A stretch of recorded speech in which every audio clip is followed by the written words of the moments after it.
Okay, afternoon everyone. So we're going to start with just recapping some of the main stuff from the learning units while I wait for IT just to come fix the screen in class before we project the question that I wanted to work through.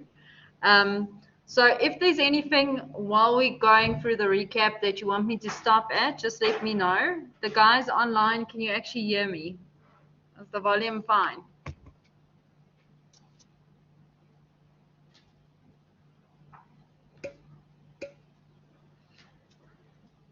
Okay, so these slides and the questions and suggested solution will be loaded on VC Learn then after the session, so that you guys can go through it. Okay, so we're going to start with VAT and sort of what is the main areas in VAT that you need to be aware of. Now, remember in the exam, they can ask it one of two ways. They can either ask a practical question or they can ask you to explain it in a memo, in an email.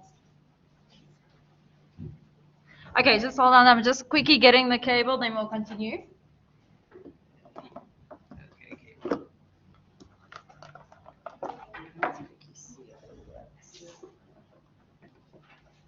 John, then just bring it back to you. Or Yeah. item. No, this is mine. Is that yours? You can just leave it with Lindy. Where's Lindy? Where's she? Student reception. Okay. Okay, thank you very much. Oh, do you know where Jackie sits? Yes. The table in front of us? Okay. That's mine. Thank you. Okay, so let's continue. So for VAT, it can be one of two types of questions. You can either get a practical question where they give you the calculations and test whether you know what is inclusive of VAT, what's exclusive of VAT, as well as is it zero rated, standard rated, or exempt supplies. They can potentially also ask you to explain to someone in a memo format, in an email format. So then what you do is instead of doing the calculation, you first explain whether it's output VAT, input VAT, whether it's a standard rated, zero rated, or exempt type of supply, and then you do the calculation normally for a few marks. Now, the calculation one is generally where you guys perform a lot better. If it is writing, you need to be very specific. Start with the basics. So is it output VAT? Output VAT is generally raised on the supply of goods and services. Then you mention whether it's standard rated or zero rated, and then you apply it. If it's input VAT, generally input VAT can be levied on goods or services that were acquired. That is not prohibited.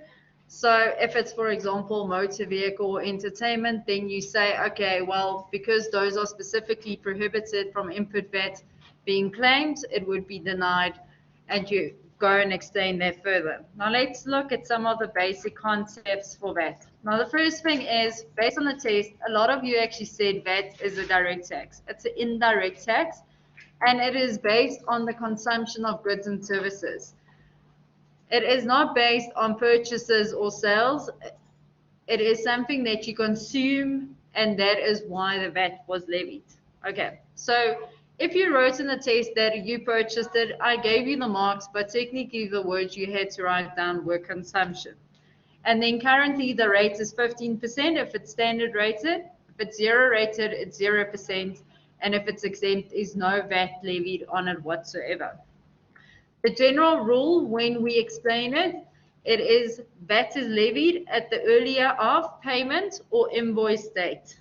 So that is your general rule. So when you have to explain, they give you different dates. That is your starting point by saying you have to pay VAT on the earlier of those two dates, and then you go and explain, okay, so the invoice was, for example, done on the 15th of March and the payment was only done on the 25th of April, but because the invoice was prior to the payment date, that would have been levied on that specific date. Then the basic principle. So this is just a summary that you guys need to know, and then go look at the examples in your textbook for zero rated and exempt supplies, so that when they give it to you in a question, you can actually identify it. Now, we break it up in two categories. You've got your output VAT. So what I've done, output VAT is on the supply of goods and services. link it with income or revenue or cash receipts. That is what it links with. Input VAT, on the other hand, is on goods that you've purchased. Now, that can be normal expenses or capital items. So that is any money that you give out, or an expense or capital asset would be linked with input VAT. Unless that item is not allowed, so they're denied, that is your motor vehicles, your entertainment cost, your subscription fees. Those are the three main ones. Now, if we look at output VAT, you've got two types. You've got your taxable supplies, you've got your exempt supplies. Exempt supplies, no VAT. Taxable supplies is split between standard rated, zero rated. So both of them have a component of VAT on it. The percentage just differs. Now, when you get these type of questions, be very careful to read, is the amount inclusive or exclusive of VAT? If an amount is inclusive of VAT, to work out the amount without the VAT, no. So when you do the VAT calculation, you want to work out the VAT component only. Then you multiply it with 15 over 115 if it's inclusive. If it's exclusive, you multiply it with 15 over 100. Okay. So that is the main things for VAT that you need to be aware of. These are just a few examples of zero-rated supplies. That is, for example, your petrol, diesel, your paraffin, basic food stuff like brown bread, milk, fruits and vegetables, and then your exports are generally also zero-rated. Exempt supplies is where no VAT is levied. That is, for example, your life insurance, your interest received and paid, rental of residential accommodation, and then your passenger transport, land and sea. So you'll see flights is not included in here. If it's an airplane ticket, there is standard rated VAT included in that. If it's an airplane's fuel, it is also standard rated because of the fact that the flight would be standard rated. Okay, so that is just some of the examples. Your non-allowable, make sure you know these. If they ask it in the question, indicate it as a zero, and you can just say input VAT is denied or it's a non-allowable item as your explanation. Basic VAT rules. So I've highlighted here, the red is where VAT is levied and the blue is where no VAT is levied. Okay, I see I missed the bottom one is also supposed to be blue. So if I am a vendor and I'm selling goods, I would levy VAT on that goods, whether it is sold to a vendor or a non-vendor. If I'm the buyer and I'm a VAT vendor, it will depend on what I'm purchasing and from who. If I purchase it from a vendor, VAT is included. If I purchase it from a non-vendor, I need to look at whether it's new or second-hand goods. If it's new goods, there's no VAT included because the non-vendor wouldn't have included any VAT. If it's second-hand, there's a notional input VAT that I can claim. In a question, they need to specifically tell you that you buy it from a non-vendor and it's second-hand for that notional input VAT to be applicable. And then if I am a non-vendor, then there will be no VAT whether I'm the purchaser or the seller. Okay, so that is just the basic VAT rules. Okay, now basic output VAT, if you have to explain whether output VAT needs to be levied on something, you will start with this definition. It's the supply of goods or services by a vendor in carrying on a business, and it is exempt if it was previously input was previously denied. For example, your motor vehicles, if I sell them, I do not have to raise output VAT on them because initially I couldn't claim any input VAT.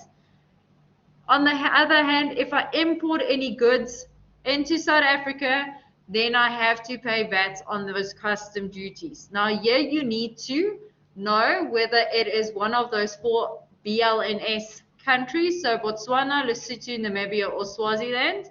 If it's not one of them, you do the other calculation. So the only difference between the two calculations is this 10% on the custom duty value. So if it is one of those 4 countries, you do 15% on the custom duty and any non-rebated custom duty payable. If it is another type of country, then you add an additional 10% onto the custom duty value. So what are we trying to do? We are trying to discourage people to import things from other cheaper countries rather than either from our neighboring countries or produce it locally. And then the other one is supply of imported services to non-vendors. You are allowed to claim VAT input if we are going to use that in making taxable supplies. Okay. How do we actually calculate the VAT payable? You start with the output VAT, you deduct the input VAT. Now, if you do a calculation like this in a test, if you do the output VAT, all the output VAT, then you work out the total output VAT, list all the input VAT, calculate the total input VAT. You get marks for the subtotals as well.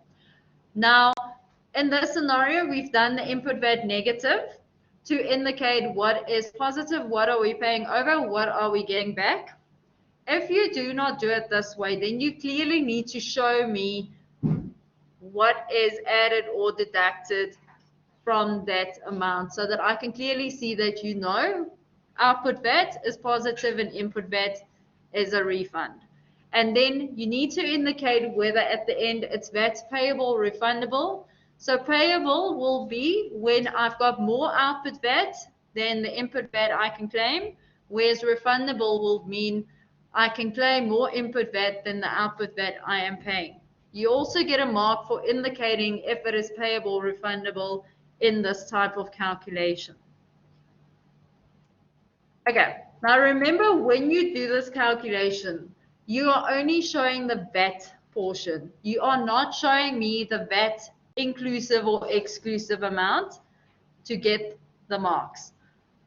A lot of students, what happens is they get confused and then they work out the VAT inclusive or exclusive amount and they're not actually working out just the VAT portion. Okay. And then I've just indicated what we've already discussed, sort of what you can link the VAT amount to. So output, link it to income or any monies received. Input, link it to expenses or any money paid. Okay, now how do you actually approach a question like this? This is just a few basic steps to help you out. The first one is you need to first determine, based on the information or the table they give you, whether it is landing under output VAT or input VAT. They're not going to put it all neatly in line for you. You will have to go fish through the information and populate it in the correct space. Then you have to determine what type of supply do we have. Do we have a taxable supply, which is either standard rated or zero rated, or do we have an exempt supply? Now that is where those lists come in that you need to go study. If it is not zero rated, it is not exempt, then it is automatically standard rated.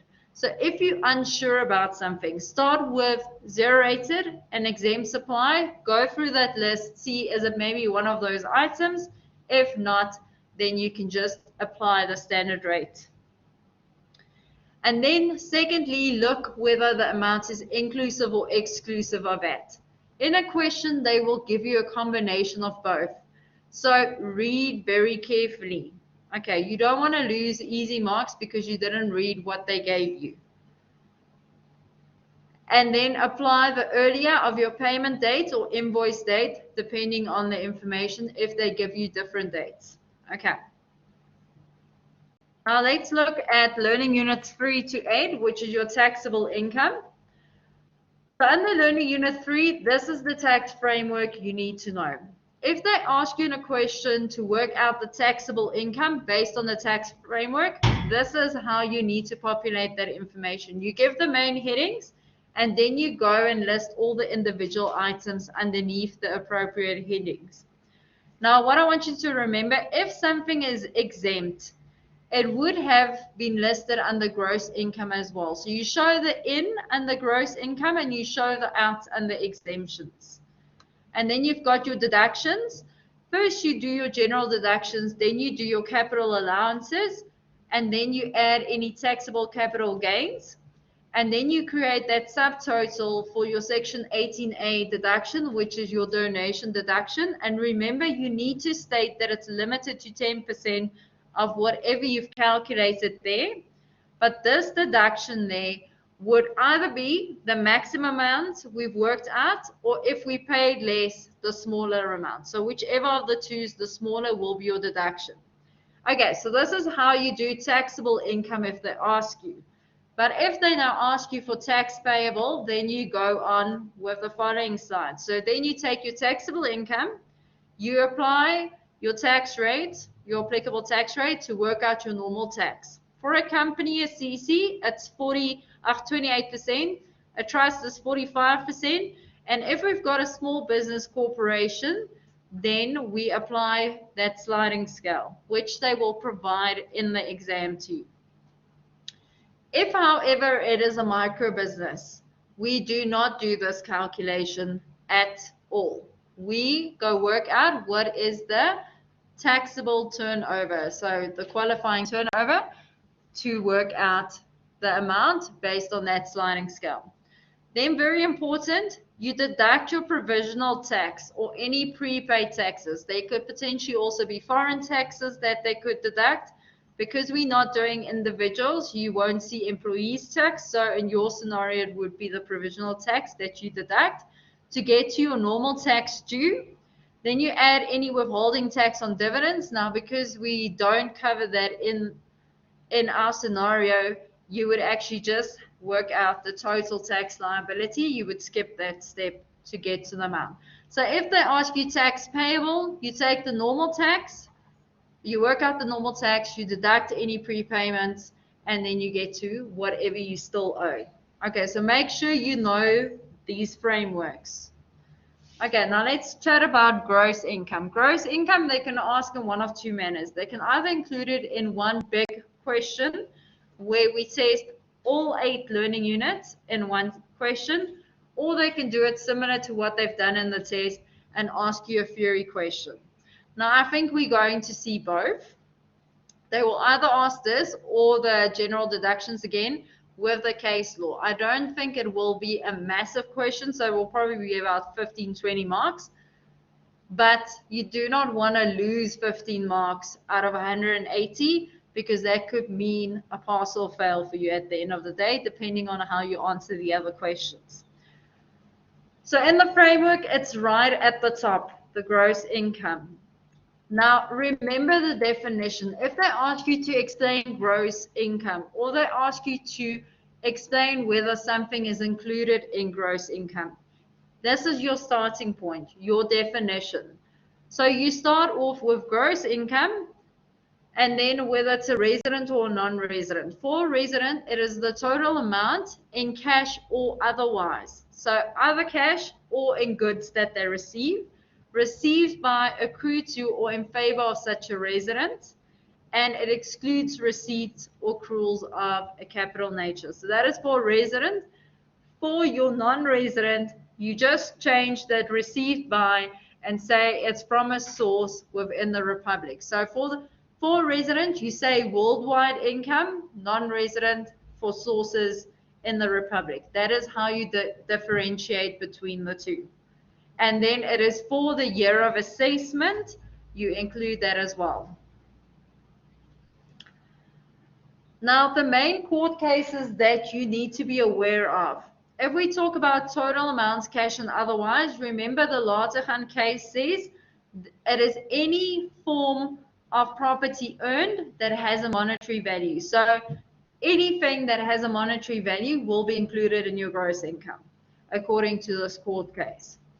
If we talk about the receipts or accruals, the one is the geldenis, which is the most common one you'll see there. It needs to be received on your behalf for your benefit, and that means it should not be an unconditional liability to repay the money. So you should not have to repay that money, then you have actually received it.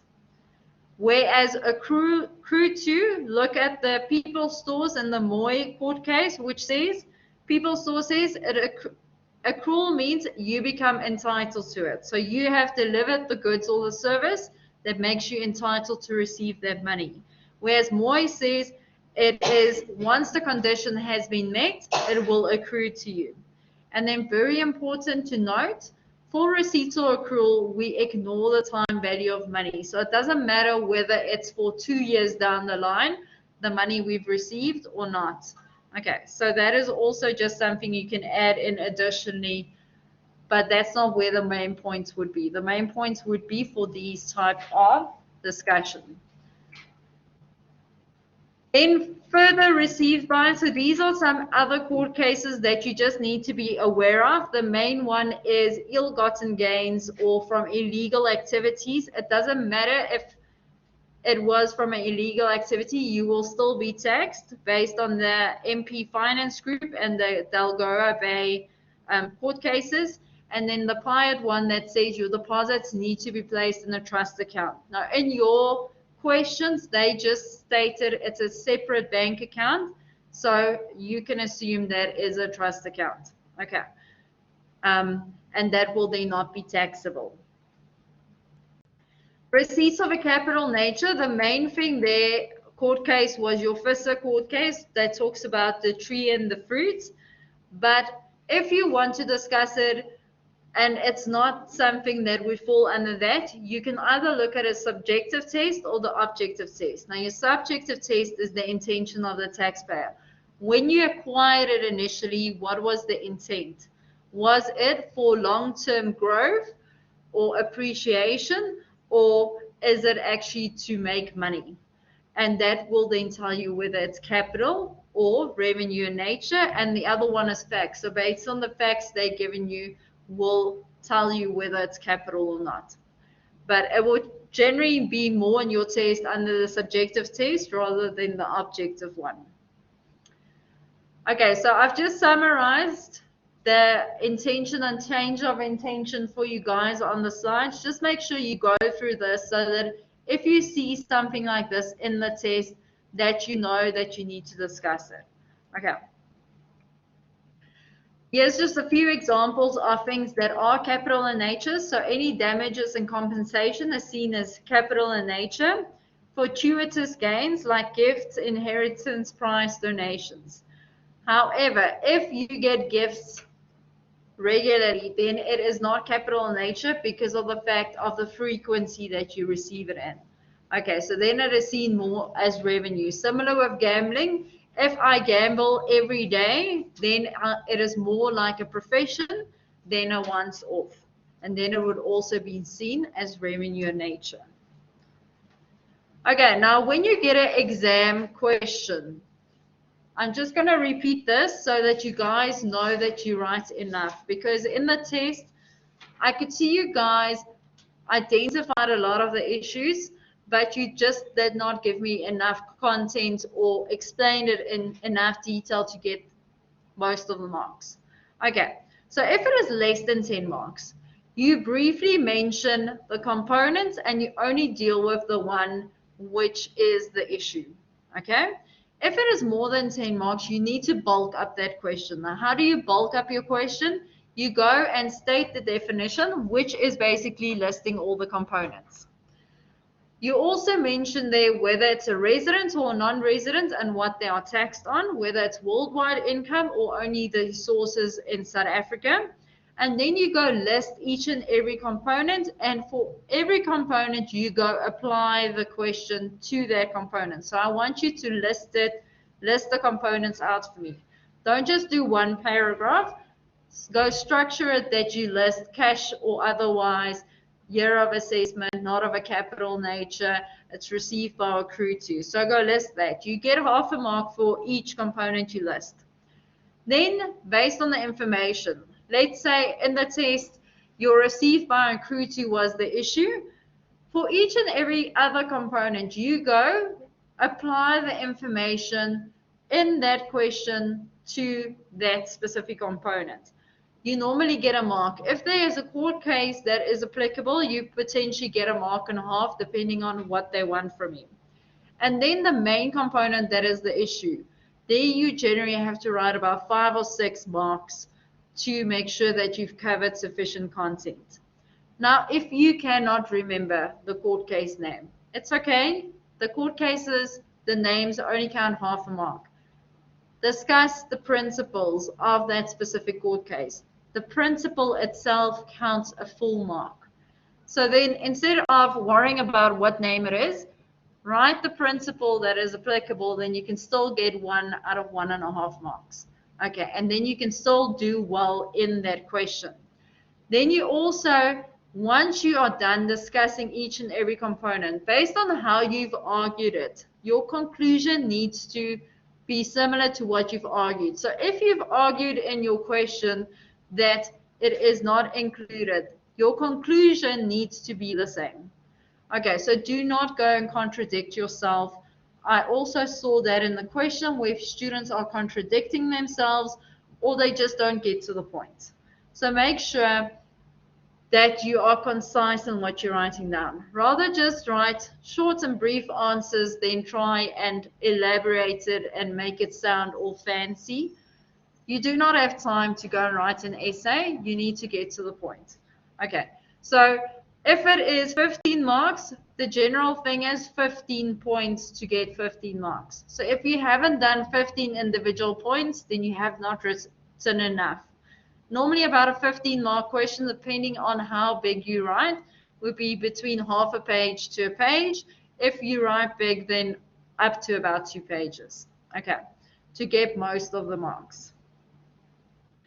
Be aware of the special inclusion. So what they will do in the question is they will mention some of these, and you just need to know based on this list that you include them in your gross income and in the tax framework. Okay, so services rendered, which excludes your fringe benefits because fringe benefits is also included separately on its own, but because we don't deal with employees, you don't have to worry about that. Your restraints of trade, if you get income from that, you need to include it. Any lump sum benefits, any contracts of employment, lease premiums, no payments, leasehold improvements.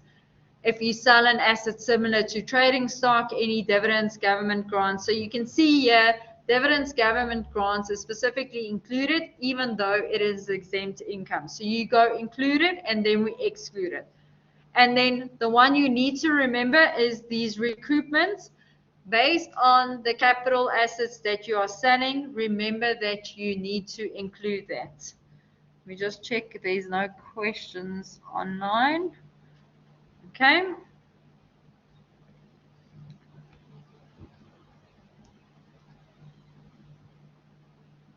Okay, so recoupments, just to recap, how do you work it out? You have to work out what is the tax value of the asset sold. Now you use the lower of the proceeds value or the original cost value as your initial starting point. Now, if your proceeds are more than your cost, then you cap it at the initial cost because you would not have been allowed to claim an allowance for more than its original cost. Okay, so that's the rule. Then you take that cost price, you deduct whatever allowances you have claimed up to the date you have sold it to work out the tax value. The tax value is your carrying value. And then the difference between the proceeds and that tax value is either your recoupment. If your tax value is more than your proceeds, then you get an additional scrapping allowance, which we'll discuss later again. Okay. So this is also very important to remember. Now, how they've asked it based on your questions, you will have a recoupment, and then you will have to do the capital gains calculation, where you then deduct whatever recoupment you've calculated from the proceeds from the base cost. Exempt income, there are full exemptions, there are partial exemptions. It just lands underneath gross income. Remember, it needs to reflect in gross income for you to be able to deduct it under exemptions. Now, what I want you to do is, this is just an example to show you the in and out. So you can see that we've got the local dividends is included under my gross income at 10,000. But then I want you to show under the exemptions, the dividends exemption minus 10,000. So you need to show me the in and the out to actually get the marks. That is how they set up the memo. Do not show me a 0. You will then lose the 2 marks. Okay. Okay, types of exemptions that you need to be aware of. Local dividends are fully exempt except in certain instances. So we're going to look at the list shortly. Foreign dividends are partially exempt. So 13 over 28% of the value will be exempt, and government grants is also fully exempt. Okay, local interest, if they give you a sole proprietor, you do qualify for a local interest exemption, which is a partial exemption. If you're younger than 65, the maximum exemption you get is 23,800. If my interest is lower than that amount, I get a full deduction for the actual value. If it is more than 23,800, I cap it at that value. And the same for the 34,500. If I'm older than 65, that's how it works. Okay, now let's quickly look at the local dividends. These are the items where you will be taxed on it because they would not have withheld that dividends tax initially. So the ones they generally ask in the questions is the one distributed by rate or controlled companies. They normally ask that one, or the employee-based share schemes, and then generally dividends received in respect of shares borrowed. Those are generally the ones they do ask, but just be aware of the other ones as well. And then for your foreign dividends, there are some instances where it is fully exempt. It is if it is profits from a controlled foreign company, then it is exempt. If it was declared by a controlled foreign company, so if it's a controlled foreign company, it is exempt because they would have already paid tax on it. If your shareholder owns more than 10% of the shares, it's fully exempt because of the fact that they would have already deducted the dividends tax before that. And if you are declaring a dividend and it's got a dual listing, so it means it's on multiple stock exchanges, then it would also be exempt. Okay, and then on the right-hand side, it just shows you the formula how to work out the partial exemption for your foreign dividend. So you just take the amount that you've received and you multiply it with 13 over 28, and that amount will be the exempt portion. Okay, general deductions. Let's quickly touch on what's the main things for general deductions. The first thing is you need to be carrying on a trade to be able to get a general deduction or a specific deduction. For your general deduction, there we have a positive and a negative test. The positive test is your components related to your general deduction formula. And that is you are carrying on a trade, you had either made an expense or a loss. In the current year of assessment, it is actually incurred, it is not of a capital nature. And then we move on to the negative test. It was not prohibited in terms of section 23. Okay, so that is your general deduction formula. That is the definition. That is your starting point if they ask you a theoretical question whether something will be allowed as a deduction or not. You start with what is the definition in terms of the act for you to be allowed to deduct an expense, and then you go and apply the question information to each and every component. And similar to the gross income, we reach a conclusion whether we are allowed to deduct it or not.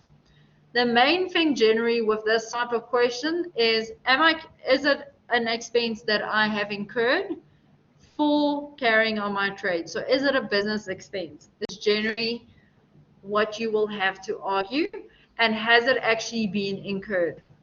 Okay. And then specific deductions is items which would potentially have fallen out because of the fact that they are seen as capital in nature. So then STARS have specifically included them for you to get a deduction. Examples is, for example, your restraint of trade payments, legal fees. It could also be your audit fees, and listing fees on the JSE, stuff like that, which would have not met the requirements in terms of the general deduction. Okay, so this is just the components that we've discussed. The ones that I forgot was the production of income. So we need to have created some form of income to be able to deduct that expense, and it is not of a capital nature. It is not of a capital nature if it does not create an enduring benefit. Okay, so let's quickly look at the different components. When we say carrying on a trade, it includes basically any type of profession. It excludes any passive investment activities. So that is where I put my money in a fund and it earns dividends or interest. And that excludes a hobby. Okay, so it must be an active activity.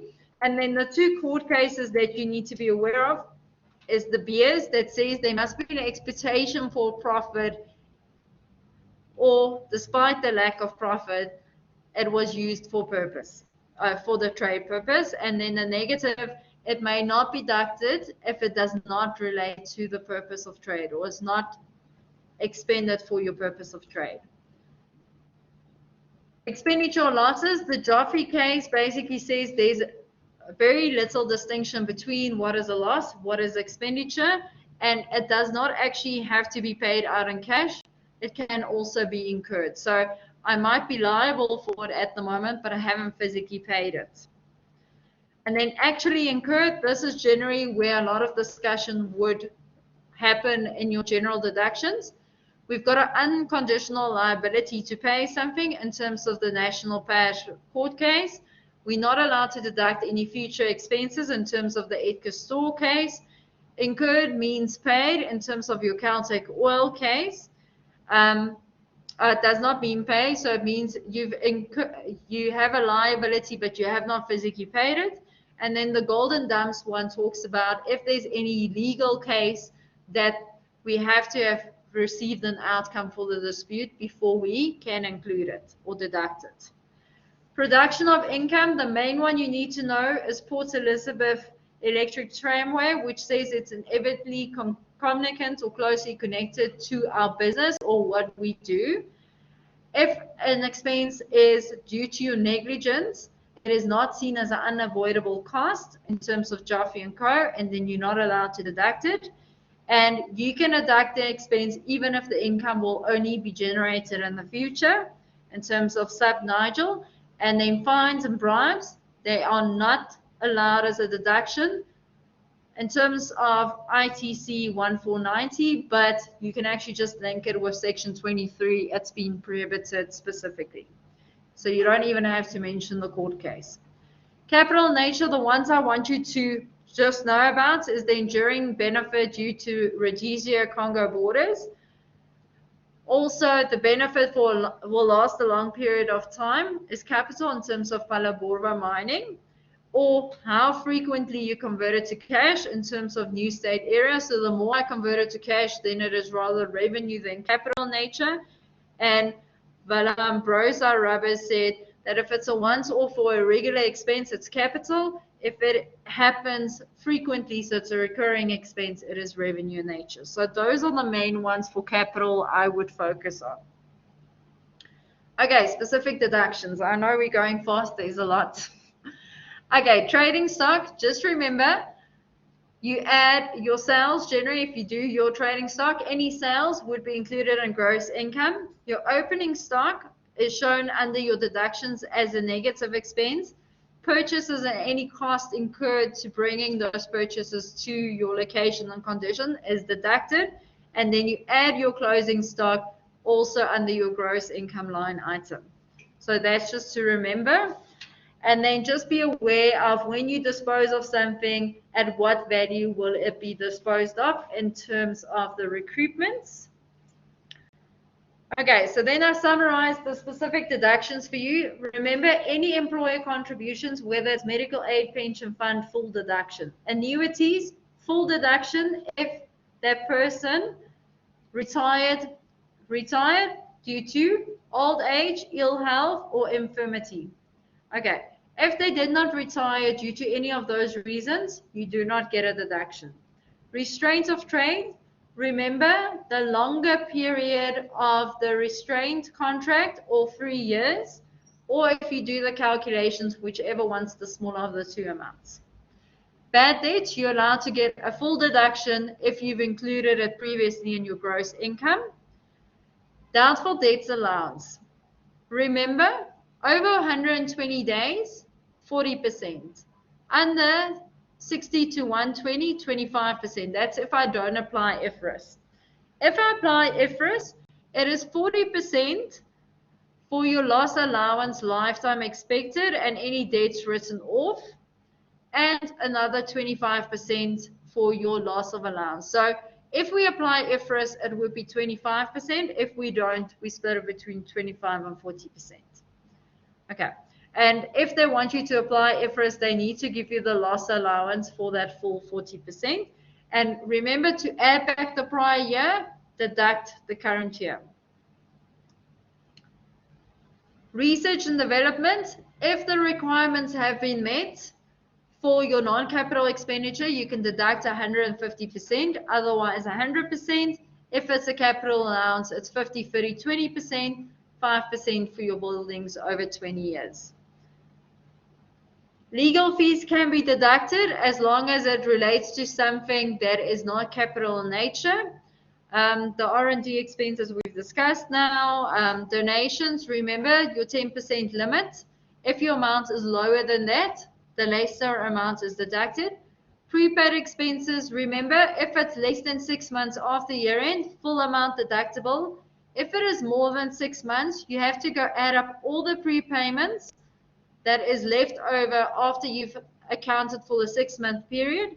If that aggregated amount is more than 100,000, you only deduct it in the following year. However, if it's less than 100, you can deduct it in that same year. And we've done examples like that in class already, so just go refer back to that. And then your prohibited deductions, make sure you know this list so that when you see something like this, you know it is prohibited in terms of section 23. Capital allowances, now this is where we've got capital assets and the deductions for that. So I've just summarized it for your immovable ones. Manufacturing building is 5% over 20 years. If it's a commercial building, it's 5% over 20 years after 1 April 2007. If it's a residential building, it's 5% for 20 years, and low-cost residential is 10% for 10 years. For your movable assets, it will either be a Section 12E if it's a small business corporation, otherwise it will fall under 12C and 11E. For small business corporation, they need to specifically state it is a small business corporation. All your manufacturing assets, 100%, non-manufacturing or other assets, 50, 30, 20. You do not apportion these expenses. For your manufacturing businesses, Section 12C, if it's new and unused, it's 40, 20, 20, 20. If it's a used one, it's 20 over 5 years. And if it's any other asset, you apply Section 11E. Now remember, for Section 11E, you need to apportion it for the actual period you've used it. Okay, so remember that. And all other businesses would apply 11E. They will give you the write-off periods for 11E in your exam. So you do not need to know the entire list. They will indicate the ones that are applicable. So once you see that information, you know you need to use it. Okay, then just for commercial buildings, residential buildings. So after October 2008, if you purchase it, a new building, only 55% of the purchase price will be used in calculating your allowances, or 30% if it's second-hand buildings. Okay, so all you have to do is you have to reduce the values for these percentages. Okay, then residential units, just remember you get low-cost residential units. That is something that is less than 300,000, a standalone unit, or apartment 350. Now the main thing that would generally be where it throws it out is that 1% of the cost, your rental charge should not be more than that. Okay, and then you are allowed to get a higher deduction, the 10% deduction instead of the 5%. Okay, we've discussed losses of fixed assets, which is similar to your recoupment, except your tax value is higher than the proceeds you received. Okay, capital gains. Capital gains is basically the profit I'm making on the sale of capital assets. Remember, proceeds base costs need to be adjusted with anything that you've recouped and included in your gross income. So you'll see on the first side, gross income, that is specifically your recoupments. Then your your capital gain for your residents, all their assets, non-residents, only assets in South Africa. We are here at the bottom after your capital allowances. Now, note it is taxable capital gain. So it is after I've worked out the aggregate gain at 80% for a company or trust or CC, 40% for an individual or special trust. Okay. If I make a loss, so aggregated loss, that line item will be a 0. That loss will be carried over to the following year. Okay, then how do you calculate it? As you can see, you add all the capital gains and losses for each individual asset to get to aggregated capital gain or loss. If you had a loss from the prior year, which is a capital loss carried forward, you reduce your aggregated capital gain with that value to get your net capital gain, and then only 80% of that net gain is included in this prior calculation. Okay. So that is only 80%. It is not the full value that is included in there. Okay, so this is just to remind you how to work out the gain or the loss. Remember, recoupments need to be taken into account. Don't forget that. You get a mark for every time you deduct that recoupment. Base cost, be aware of what is included. So it's basically all of your purchase prices and any additional costs, capital costs that you've incurred on that property, but it excludes borrowings, repairs and maintenance, and insurance amounts. So be aware of that. And then for the base cost, if it is pre-1 October, you've got your valuation date value, which is either your market value, your time-based apportionment base cost, or 20% of your disposal proceeds. The market value time apportionment basis, that they will give you the value. So all you have to do is just add costs subsequent to 1 October. For the proceeds one, you take the proceeds value after the recoupment, deduct any cost after 1 October to work out the value times 20%. And then if it's anything after 1 October, just whatever you've spent on that asset. Okay, lastly, provisional tax. Just remember, you deduct it after you've worked out your normal tax amount.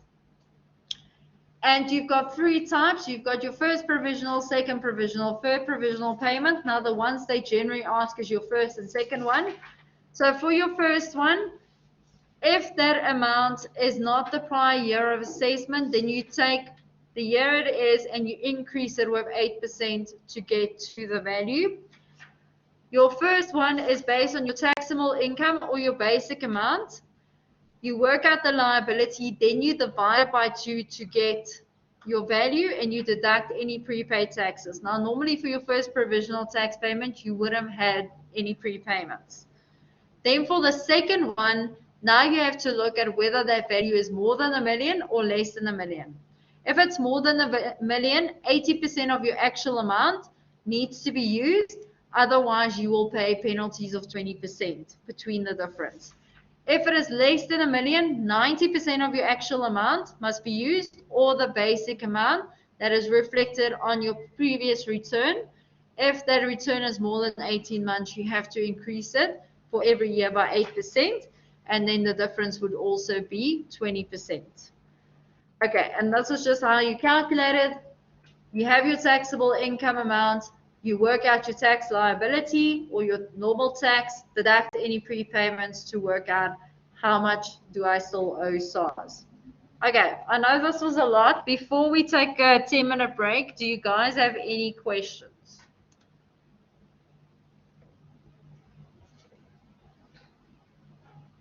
Okay, so guys online, do you have any questions for me at this stage?